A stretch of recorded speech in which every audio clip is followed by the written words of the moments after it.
Fab, gusto lang niya ng farm. Kaso bigla siya naging kwento, bigla siya naging numero. At ang sama pa dahil nakakabanggit mo lang Midnight na nakabili na ng Skypiercer.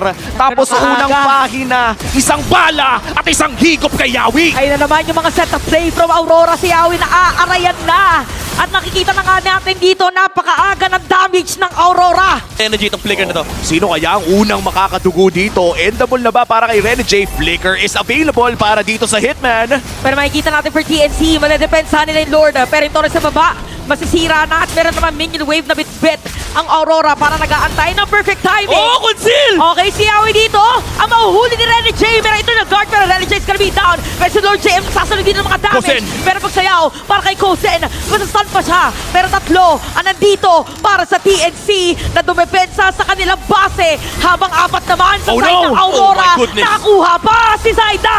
At diretso na pagkuha ng base. Aurora